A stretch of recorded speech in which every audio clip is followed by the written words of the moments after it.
டெல்லி ஒரு நகரம் இல்ல, அது இந்தியாவின் வரலாறு, கலாச்சாரம், சக்தி எல்லாமே ஒன்றா சேரும் இடம். ரெட் ஃபோர்ட் முகலாய சாம்ராஜ்யத்தின் மகத்தான சின்னம். குதுப் மினார் உலகமே பார்த்து வியக்கும் உயரம், டெல்லியின் அடையாளம். இந்தியா கேட் நாட்டுக்காக உயிர் தந்த வீரர்களுக்கு என்றும் நிலைக்கும் மரியாதை. ஹுமாயூன் ஸ்டோம்ப் தாஜ்மஹாலுக்கு ஊக்கம் கொடுத்த அற்புத கலைச்சிற்பம். நேஷனல் மியூசியம் இந்தியாவின் 1000 ஆண்டுகள் ஒரே இடத்தில். லோட்டஸ் டெம்பிள் அமைதிக்கு ஒரு முகவரி. காந்தி ஸ்மிருதி மகாத்மா காந்தி நடந்த பாதை நம்ம மனசுல ஆழமா பதியுமிடம். ராஷ்டிரபதி பவன் இந்தியாவின் அதிகார மையம், அழகும் ஆளுமையும் ஒரே இடத்தில்.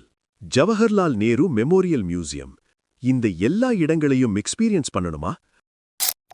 மேலும் டீடைல்ஸ் வேணும்னா கீழ இருக்கிற நம்பருக்கு கால் பண்ணுங்க அல்லது ரங்கா ஹாலிடேஸ் வெப்சைட்ல உடனே புக் பண்ணுங்க.